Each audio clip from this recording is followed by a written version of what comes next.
Oui, merci aux spectateurs qui sont associés par la prière avec nous chez eux. Nous sommes à la cathédrale de Poitiers. Voilà, la célébration des vêpres va commencer dans quelques minutes. Voilà, le peuple de Dieu est présent. Il y a beaucoup de communautés qui sont là. Les prêtres arrivent, les diacres. Voilà, la cathédrale se remplit peu à peu. On voit beaucoup de personnes présentes. Voilà, pour remercier Monseigneur Winzer. Des années de mission au service du diocèse, voilà, de l'archidiocèse de Poitiers, donc, qui s'étend sur les Deux-Sèvres et la Vienne. Voilà, Monseigneur Winzer qui nous quittera dans quelques jours. Il a déjà rencontré les diacres et prêtres de son nouveau diocèse, Sens-Auxerre. Mais donc Monseigneur Winzer qui sera installé officiellement le 6 octobre à Sens. Voilà, d'ailleurs, un bus sera affrété pour les personnes qui souhaiteraient se rendre à Sens pour assister à cette célébration d'installation de Monseigneur Winzer, qu'il se fasse connaître au service des pèlerinages en envoyant un mail à pèlerinage au pluriel et sans accent @poitiers-catholique.fr. Voilà, donc nous voyons les prêtres là qui sont dans le fond de la cathédrale, près, qui attendent leur archevêque. Voilà, des jeunes qui arrivent, des scouts. Voilà, le temps est magnifique. Alors on sera aussi vraiment unis par la prière avec vous tous qui n'avez pas pu vous rendre à la cathédrale, mais le diocèse est grand, il est vaste. Voilà, donc un temps de grands remerciements à notre archevêque qui, avec beaucoup de simplicité, d'humilité, a pendant des années porté des messages pour nous aider à vivre l'évangile et à annoncer l'évangile. Voilà, toujours dans une grande discrétion. Un homme qui n'aime pas tellement qu'on parle de lui et qu'on le mette en avant. Un homme qui a rendu vraiment de grands services à notre diocèse.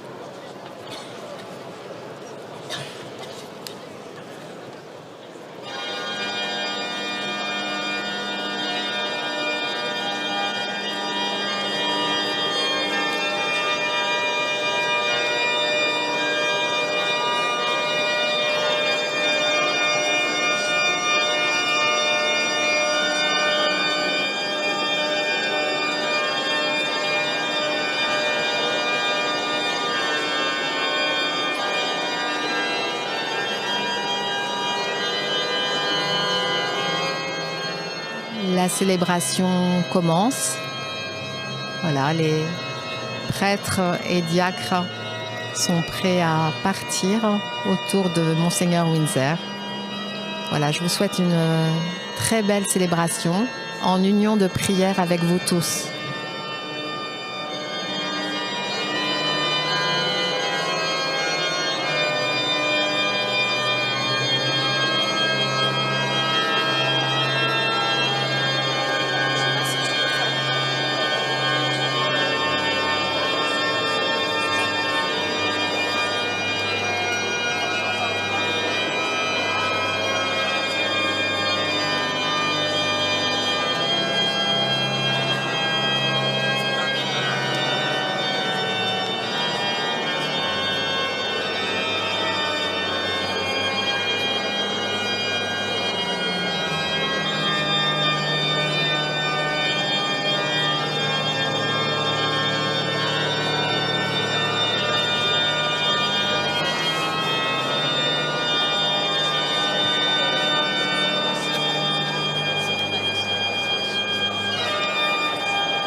Seigneur te présente le sceptre de ta force. Domine jusqu'au cœur de l'ennemi. Le jour paraît ta puissance, tu es prince éblouissant de sainteté. Comme la rosée qui naît de l'aurore, je t'ai engendré. Le Seigneur l'a juré dans un serment irrévocable. Tu es prince nommé selon l'ordre du roi Melchisédek. À ta droite se tient le Seigneur. Il brise les rois au jour de sa colère. Au torrent, il s'abreuve en chemin. C'est pourquoi il redresse la tête. Gloire au Père et au Fils et au Saint-Esprit. Pour les siècles des siècles. Amen. Tu es prêt à jamais, Christ est Seigneur.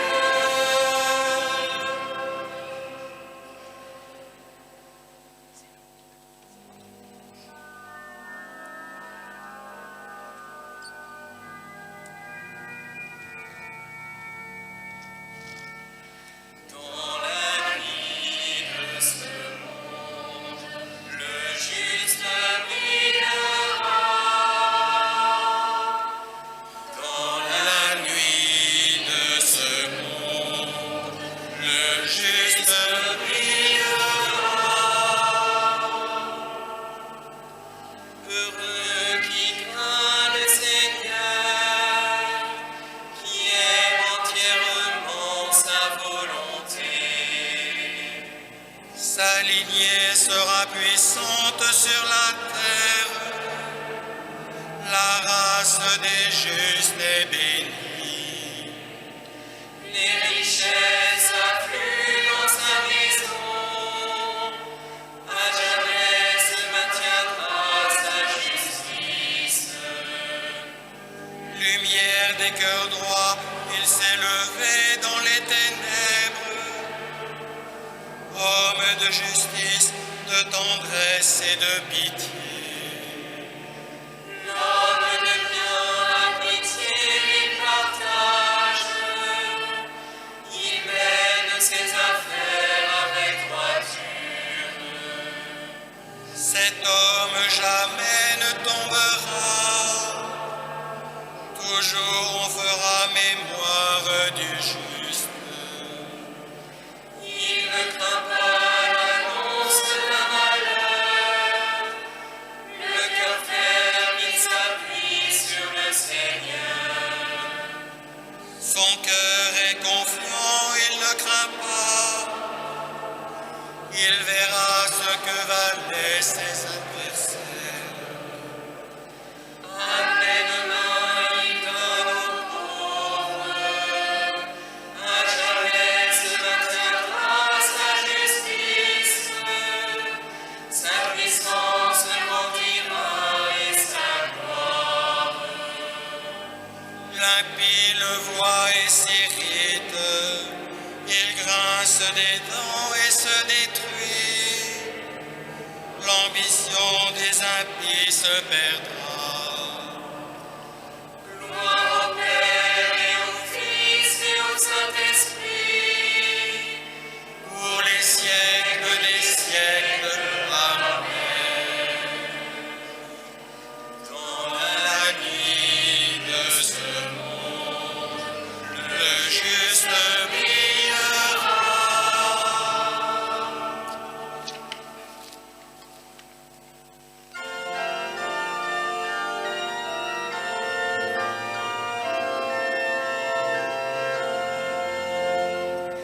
Alléluia, Alléluia, Alléluia. Alléluia,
De la lettre aux Hébreux. Vous êtes venus vers la montagne de Sion et vers la cité du Dieu vivant, la Jérusalem céleste, vers des milliers d'anges en fête et vers l'assemblée des premiers-nés dont les noms sont inscrits dans les cieux. Vous êtes venus vers Dieu, le juge de tous les hommes, et vers les âmes des justes arrivés à la perfection. Vous êtes venus vers Jésus, le médiateur d'une alliance nouvelle, et vers son sang répandu sur les hommes, son sang qui parle plus fort que celui d'Abel.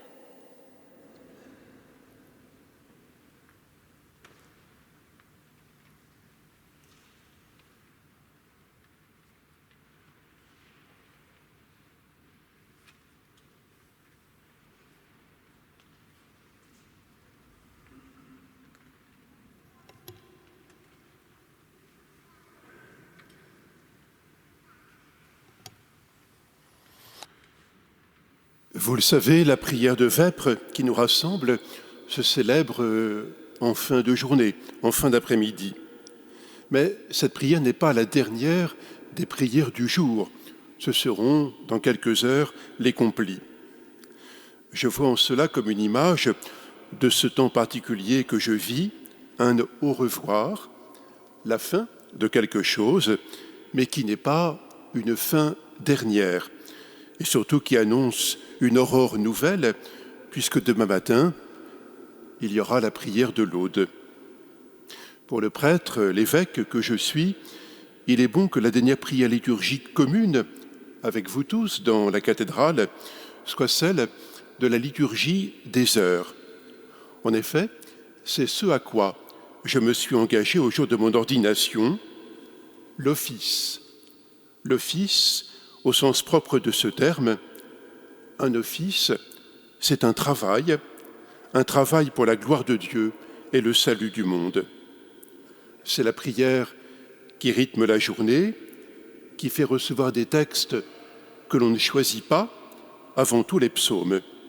Ces psaumes qui mettent dans les cœurs tous les sentiments qui habitent la vie des femmes et des hommes pour lesquels j'ai reçu la mission, avec les prêtres et les diacres, et le devoir de prier.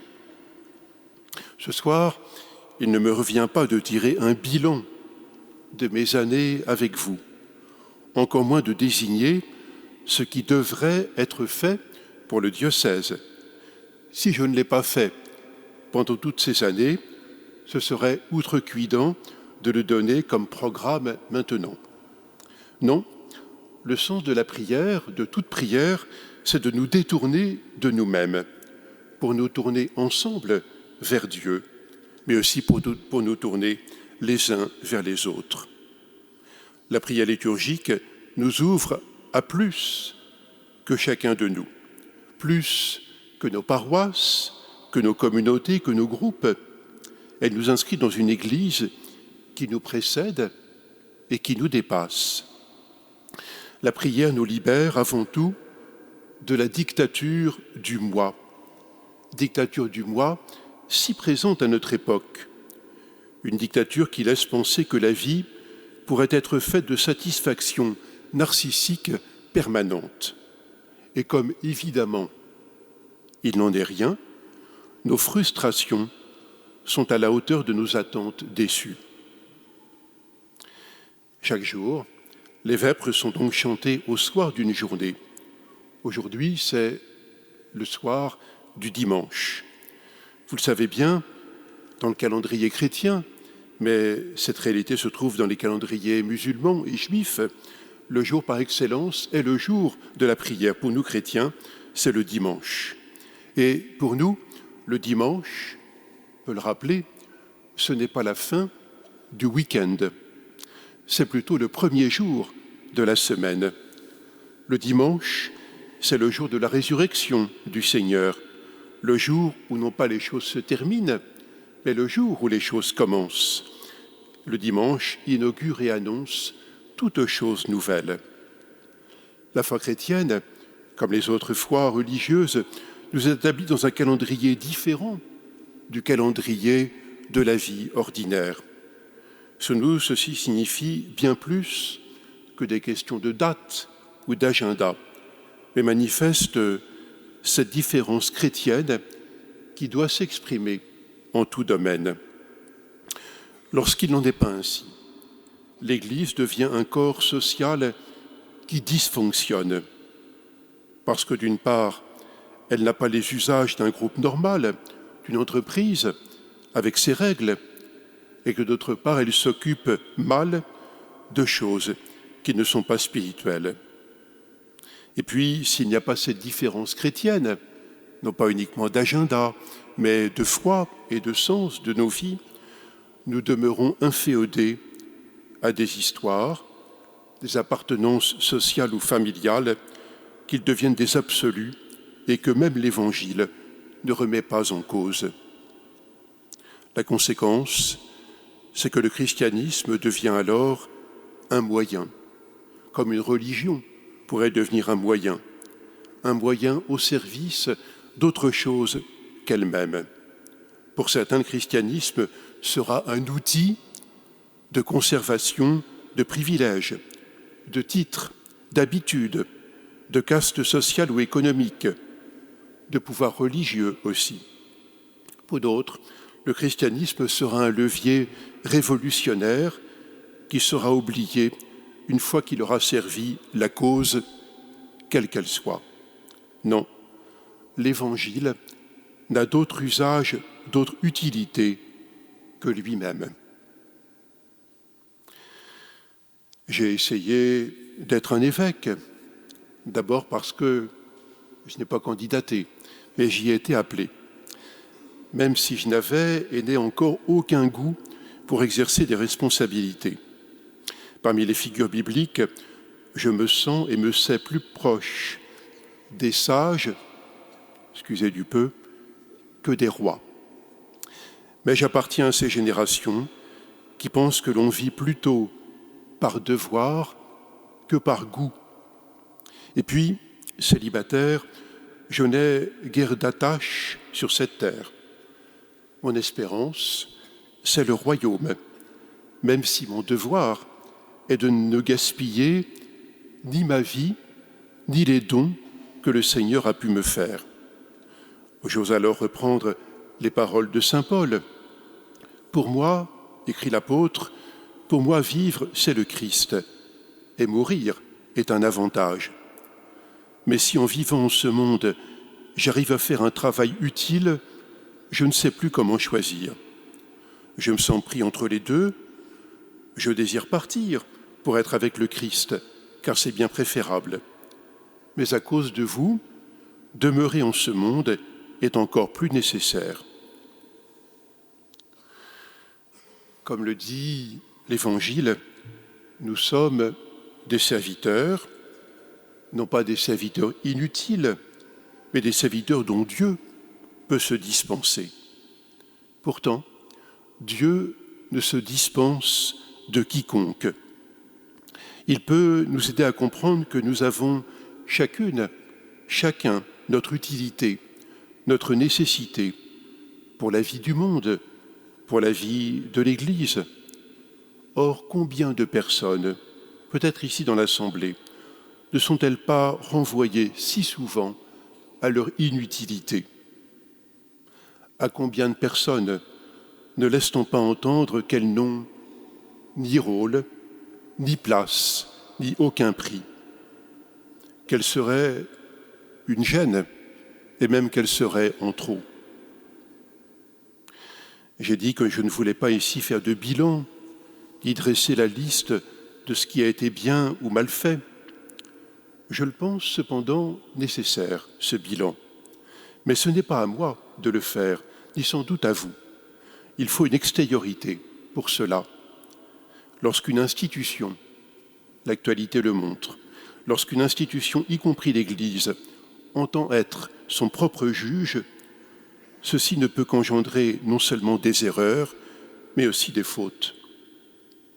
Alors au sujet des évaluations, des bilans, je remarque d'ailleurs que lorsqu'il y a un changement d'évêque dans un diocèse, un audit est prévu. mais un audit financier. L'audit pastoral n'aurait-il aucune utilité? Bref, sans opérer moi-même cet audit, je souligne seulement, en écho à ce que je disais un peu plus haut, au sujet des personnes, que les structures sociales et parfois religieuses conduisent à penser qu'elles ne comptent pas vraiment, que ces personnes sont pourtant les premières auxquelles le Seigneur est attentif dans l'Évangile. De même pour nous, elles devraient être notre attention première. Or, les moyens de l'Église catholique se réduisant, la tentation, et pas seulement la tentation, mais aussi la pratique, conduit trop souvent à se recentrer sur ce qu'on peut appeler le cœur de métier. Je veux dire les choses religieuses. Certains d'ailleurs en sont fort aises. L'opium endort, mais aussi il apaise. Ô une Église qui n'aurait pas pour attention première celles et ceux qui sont oubliés et négligés ne serait guère fidèle à l'Évangile. Je le souhaite pour moi, je le souhaite pour nous tous. N'oublions jamais ceux qui souffrent, même si nous n'avons à leur donner qu'un verre d'eau, un sourire, une oreille un peu attentive. Dans un des livres importants, je crois, de cette rentrée littéraire, il est intitulé « La nuit s'ajoute à la nuit » d'Ananda Devi, je lis cette phrase. « Les puissants sont sourds, les faibles muets, les enfants meurent. » Ne soyons ni aveugles, ni sourds, ni muets, moins pour nous protéger nous-mêmes que pour laisser un peu plus de place à ceux qui n'en ont jamais.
joie du Seigneur, source de tout bien, prions d'un cœur confiant.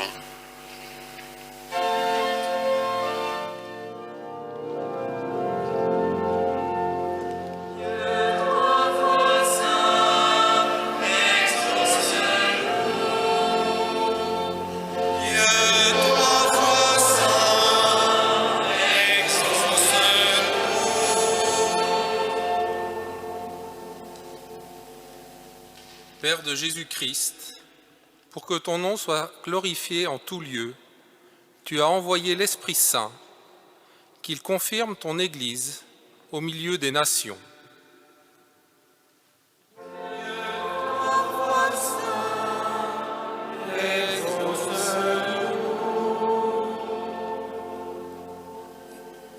Nous t'avons rendu grâce par le Christ, pain rompu pour la vie du monde. Livre-nous en partage à ceux qui ont faim. Dieu, toi, roi saint, exauce-nous. Nous te rendons grâce pour notre administrateur Pascal. Que ta grâce l'encourage et le soutienne là où tu l'envoies désormais. Dieu, toi, roi saint, exauce-nous.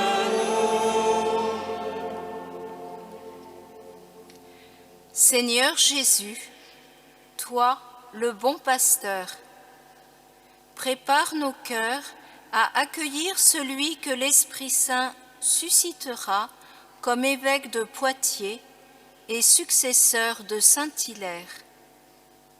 Dieu, toi, roi saint, exauce-nous.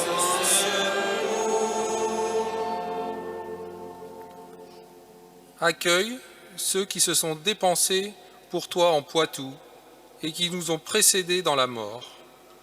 Daigne nous unir tous dans la communion des saints. Dieu, toi, roi saint, exauce-nous.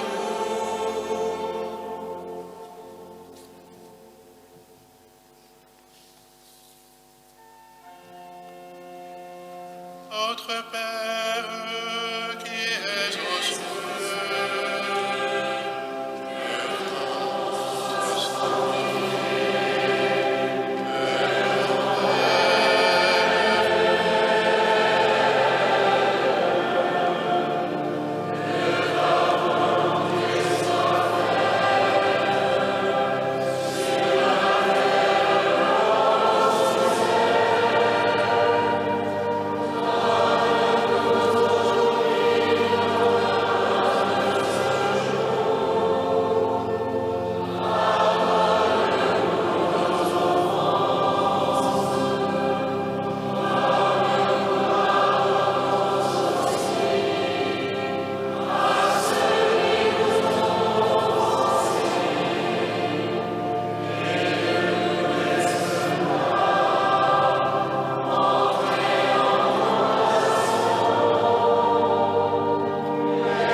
Dieu, créateur et maître de toutes choses, regarde-nous. Et pour que nous ressentions l'effet de ton amour, accorde-nous de te servir avec un cœur sans partage.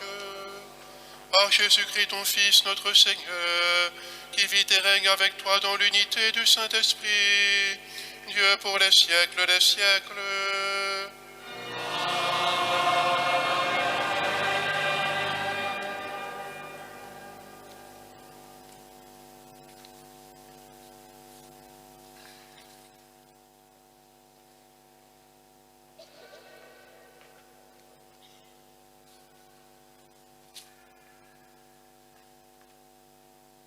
Le Seigneur soit avec vous.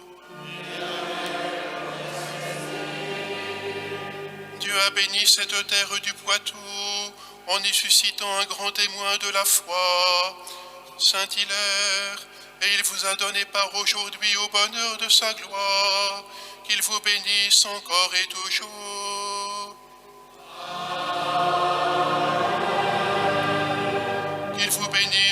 offrant de la vigueur qui allumait Saint-Hilaire, afin que vous puissiez vous consacrer toujours plus à son service et au service de vos frères.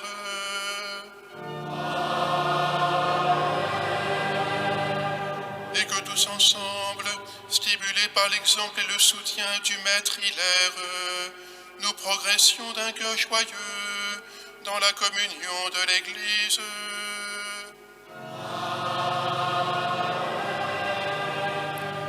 Et que Dieu Tout-Puissant vous bénisse, le Père, le Fils et le Saint-Esprit.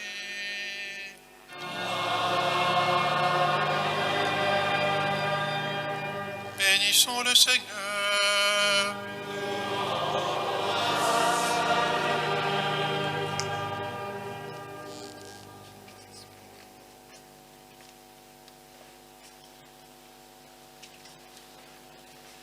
Gabriel Fauré compose en 1894 un Ave Verum pour la maîtrise d'enfants de la Madeleine. Les paroles évoquent deux grands événements de la vie du Christ. Sa naissance de la Vierge Marie, puis sa mort, qui offre l'espérance et ouvre les portes du paradis au genre humain.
À Jésus par Marie, disait saint Louis-Marie Grignon de Montfort. Elle est un raccourci vers lui. Francisco Ibáñez Iribarria le sait bien. Par sa musique, prions la très sainte Vierge de faire monter notre prière vers son Fils.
The Lord Bless You and Keep You, du compositeur John Rutter, est tiré du livre des Nombres. Ancien choriste de la maîtrise de Rouen, Monseigneur, vous avez probablement chanté ces paroles, peut-être sur d'autres harmonies. Ce soir, nous les chantons pour vous. Que le Seigneur vous bénisse et vous garde.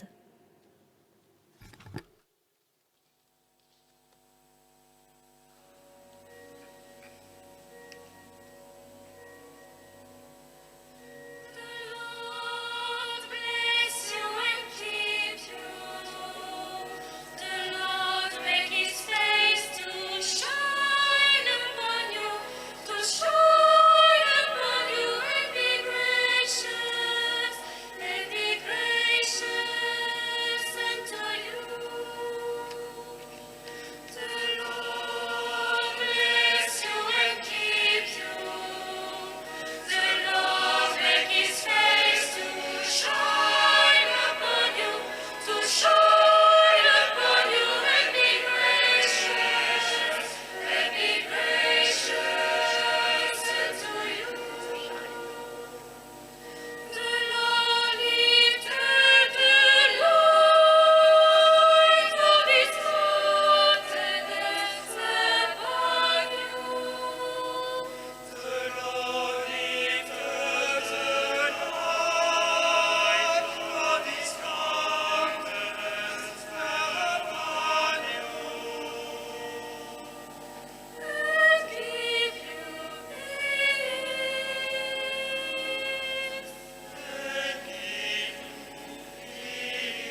il me revient de prendre la parole en premier.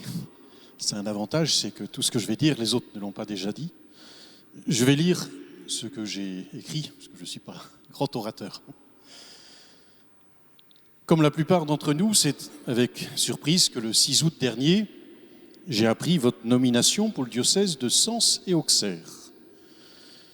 Cela fait 17 ans déjà que vous êtes avec nous. Je me souviens de votre ordination épiscopale ici, le 19 mai 2007. Ce lieu restera donc toujours attaché à votre histoire, même comme vous l'écrivez, si vous n'aimez pas la bagnole, nous espérons que vous reviendrez de temps en temps ici, au moins par le train, si ce n'est pas par la bagnole. Cet après-midi, ce n'est pas en mon nom que je parle, c'est en tant qu'ancien secrétaire du conseil presbytéral et c'est au nom des prêtres du diocèse. Tout d'abord, nommé auxiliaire de Monseigneur Rouet en 2012, vous êtes devenu notre évêque. Et un évêque a toujours un lien particulier avec ses prêtres. Vous, le citadin, il vous a fallu découvrir et vous habituer à notre région. Les Poitevins, chrétiens ou non, pratiquants ou non, je pense, vous ont largement adopté. Si, comme vous l'avez écrit, nous vous avons construit, je peux dire aussi que vous nous avez aussi construits. Nous savons que vous n'avez pas ménagé votre peine auprès de nous, les prêtres. Et même si vous aviez le rang d'évêque, vous n'avez jamais joué au grand, ou plutôt, je devrais dire, au chef parmi nous. Nous vous exprimons notre gratitude d'avoir su demeurer simple, humble, proche du presbytérium. Vous avez toujours été accueillant, à l'écoute de chacun de nous, nous enseignant ainsi ce que doit être le service du peuple de Dieu. Et cette attention, nous avons pu nous en rendre compte tout particulièrement lors de vos visites pastorales. On imagine le défi qu'a dû être pour vous de concilier cette présence sur le terrain et la nécessité d'assurer la vie générale du diocèse. Cela a été en tout cas, pour chacun de nous, les prêtres, un temps fort d'échange et de partage avec vous. Nombreux sont ceux qui ont apprécié ces visites. Merci pour votre proximité, merci pour votre bienveillance, votre générosité lors de ces rencontres avec nous, les prêtres. Vous n'avez pas eu peur de lancer le diocèse sur des grands chantiers. J'en retiens deux, celui de la restructuration des paroisses et celui du synode. Vous nous avez fait passer de 604 paroisses à 28. Ce fut un important bouleversement pour les diocésains et tout particulièrement pour les prêtres. Vous avez voulu que le synode soit un temps d'échange, de dialogue. Vous nous avez invités à avoir le souci des générations nouvelles, à ne pas laisser s'éteindre l'esprit, comme l'exprime votre devise. Merci de nous avoir aidés à avancer. Merci de nous avoir accompagnés sur des chemins de changement. Vous avez toujours été disponible pour les prêtres comme pour tous les Poitevins. Vous l'avez écrit, votre plus grande souffrance a été celle du peu de vocation dans notre diocèse. Vous avez porté ce poids et cette peine avec nous. Nous comptons encore sur votre intercession pour que de nouvelles personnes répondent à l'appel de Dieu. Il y a encore bien d'autres raisons de rendre grâce au Seigneur pour votre ministère épiscopal auprès des prêtres. Sachez que nous nous sommes sentis aimés de vous, et pour cela, de la part de tous les prêtres ici présents ou de tous ceux qui n'ont pas pu venir aujourd'hui, je vous adresse un chaleureux merci. Nous perdons un évêque, nous le regrettons. Je pense que nous gardons un frère, un ami, et c'est beaucoup. Nous nous réjouissons pour le diocèse de Sens-Auxerre. Vous allez leur apporter bien des choses. Les joies, les épreuves des diocésains de Lyon seront désormais un peu plus les nôtres. Nous comptons sur votre prière pour notre diocèse. Merci Seigneur, Monseigneur, merci Monseigneur pour tout ce que vous nous avez apporté et tout ce qu'ensemble nous avons partagé. Nous vous gardons dans nos pensées, dans nos prières. Merci.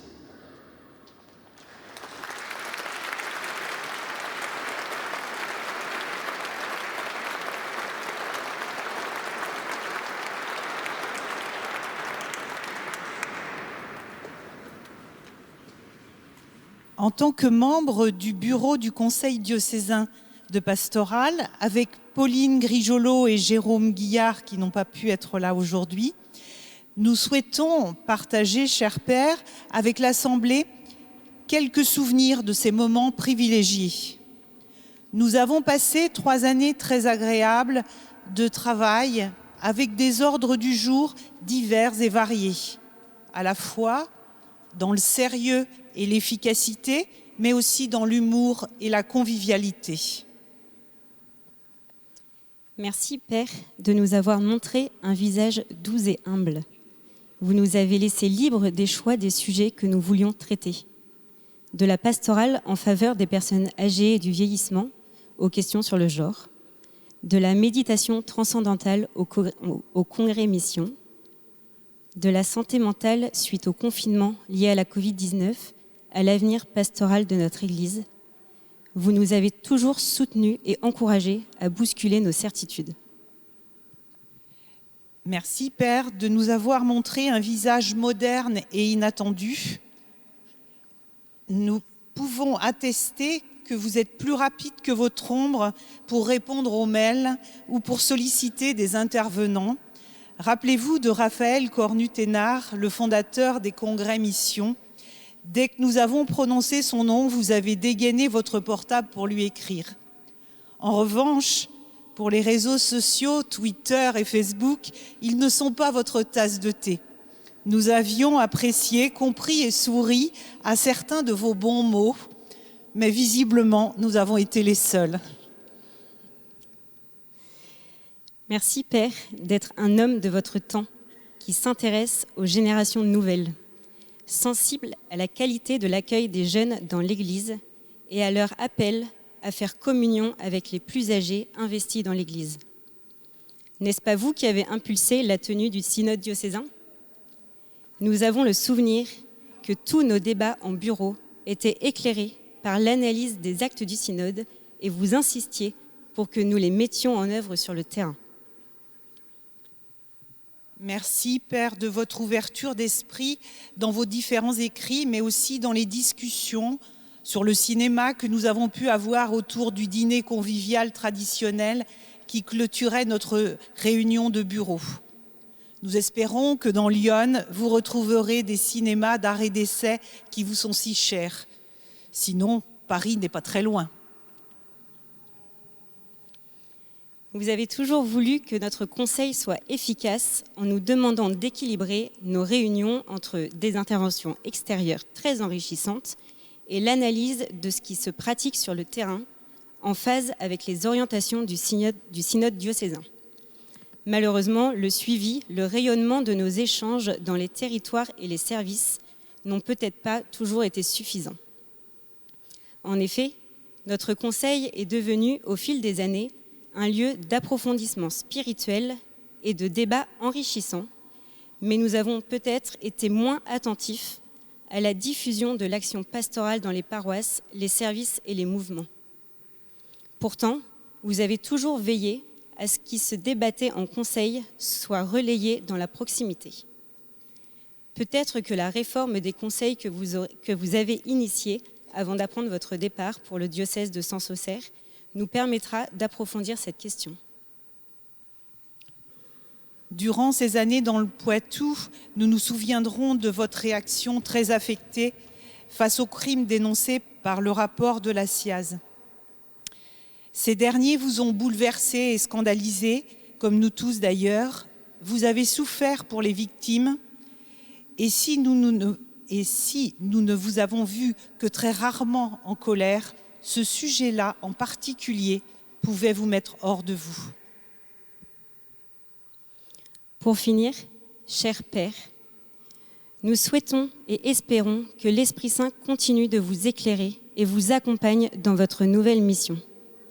Certes, vous aurez toujours des kilomètres à faire avec votre Citroën Windsor, mais peut-être faudra-t-il en prendre une plus écologique pour continuer à demeurer dans le monde et la réalité que vous affectionnez tout particulièrement. Nous savons que ces remerciements peuvent vous mettre mal à l'aise, mais nous avions besoin de les exprimer en public. Veuillez nous en excuser. Bonne route et merci pour ces années dans le Poitou.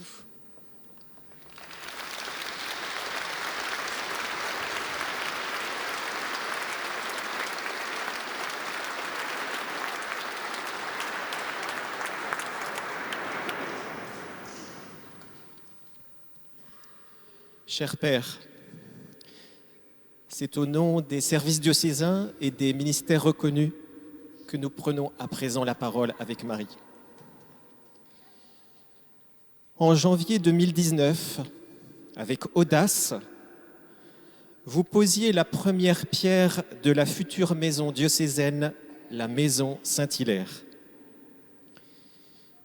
De ce nouveau lieu moderne, accueillant et ouvert sur l'extérieur, est née une nouvelle organisation pour les services diocésains. Les acteurs de ces services y sont plus proches pour collaborer, monter des projets communs au service des paroisses et des personnes vers lesquelles ils sont envoyés. Pour assumer l'animation et la conduite de ces services, vous avez su appeler de nombreuses personnes selon leur charisme.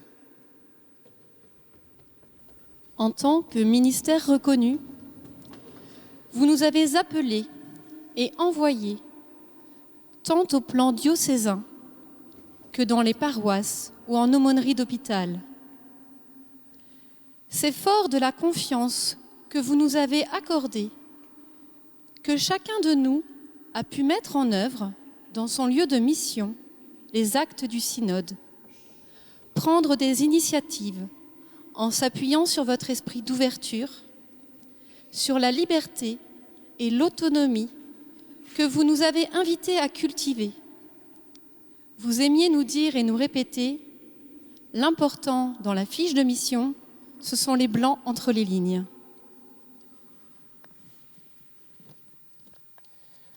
En arrivant dans notre diocèse, vous avez découvert, entre autres spécificités, la réalité des ministères reconnus instaurés par Monseigneur Rosier et déployés par Monseigneur Rouet. Vous vous êtes inscrit dans cette histoire en imaginant de nouveaux types de ministères reconnus, comme celui de la coordination paroissiale, de la coordination diocésaine, de la coordination de la pastorale du deuil. Afin de nous aider à développer nos compétences, vous avez soutenu les projets de formation des uns et des autres et donné un nouvel élan à la phare sur notre province afin de former des disciples missionnaires. Pour tout cela, cher Père, nous vous sommes très reconnaissants. Nous vous remercions sincèrement et nous rendons grâce.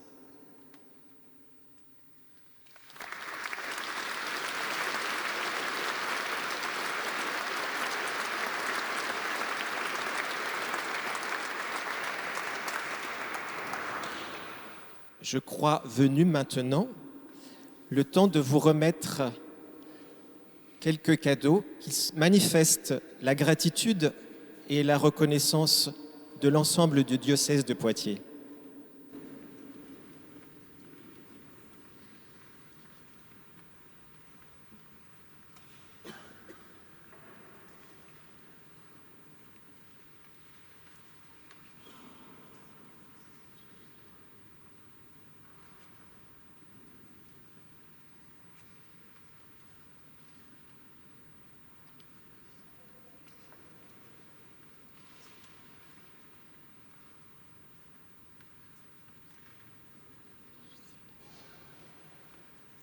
Juste quelques mots, sinon ce qui se passe après va être plus long que le temps des vêpres.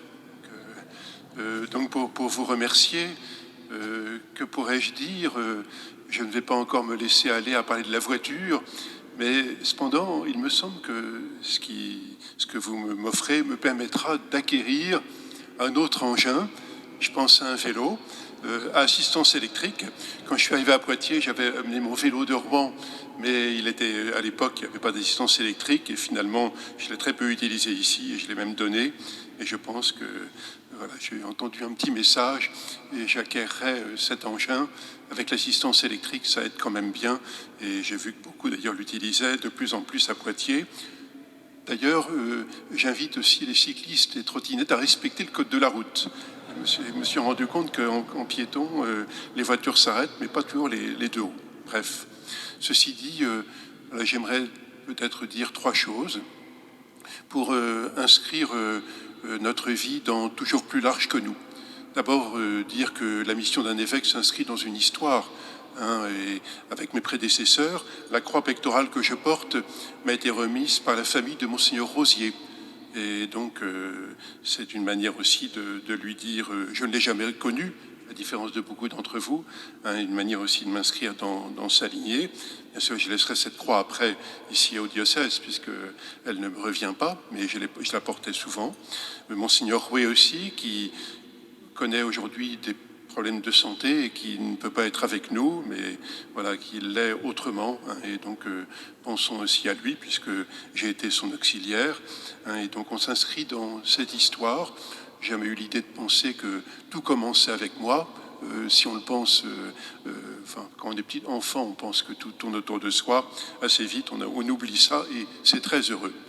Et donc, je m'inscris dans cette histoire et aussi, je voudrais m'inscrire dans une géographie qui est plus large. Une diocèse, une église, un diocèse ne se clôt pas sur lui-même. Et l'heureuse présence de mon frère Hervé Gosselin, évêque d'Angoulême, qui a emprunté la Nationale 10, que nous connaissons dans les deux sens, est là pour manifester aussi le lien avec les diocèses voisins au cœur de la province, et par différentes collaborations. On a parlé de la phare, mais l'enseignement catholique aussi, est une manière aussi de montrer ce fait qu'on est inscrit dans ces relations plus larges. Puis enfin, j'aimerais aussi dire qu'une religion, quelle qu'elle soit, ne peut s'imaginer être tout à être toute seule. Dans nos pays, il y a des croyants de diverses religions, comme il y a des personnes qui croient, mais sans être des religieux. Et je suis heureux de saluer la présence de Boubacar El Hadjamor, au nom de la communauté musulmane. On s'est rencontrés de nombreuses fois. Il a été là avec ses frères et sœurs dans des moments difficiles pour l'Église catholique. J'espère qu'on l'a été aussi lorsque les musulmans ou d'autres religions connaissaient et connaissent encore des épreuves. Une manière aussi de rappeler que nul d'entre nous, nulle religion ne peut prétendre être la seule réalité dans un pays et dans le monde. L'important, c'est qu'ensemble, nous cherchions la vérité et adorions Dieu en vérité. Merci donc par vos présences aux uns et aux autres de nous inscrire dans cette dimension qui sont celles de l'humanité et là où le Seigneur nous place. Merci à tous.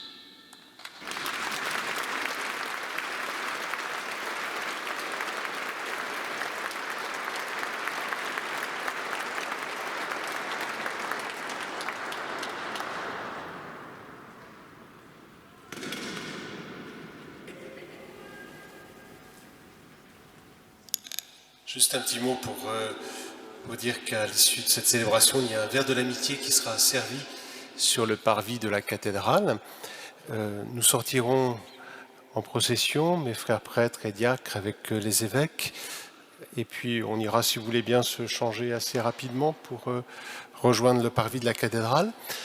Il y a un livre d'or qui a circulé dans le diocèse, Père, pour vous laisser des témoignages d'amitié. Ce livre d'or, il est dans la cathédrale. Je pense qu'il sera installé sur le parvis, sur un pupitre dans quelques instants, pour celles et ceux d'entre vous qui souhaiteraient encore ou qui n'auraient pas pu laisser un témoignage d'amitié. Vous pourrez peut-être acheter un vélo électrique et d'autres choses, je vous souhaite.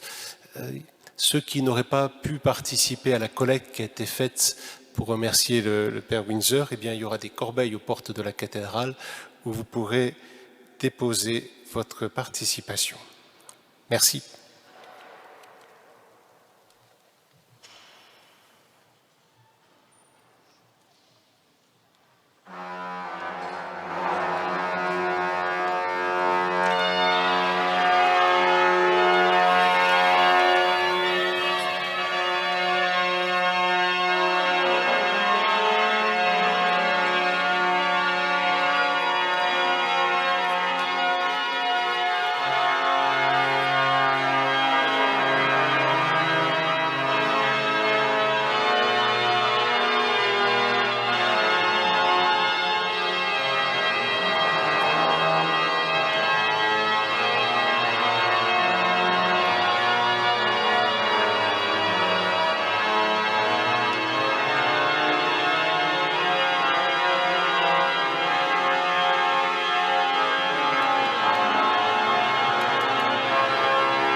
Merci de vous être associés à cette célébration, frères et sœurs.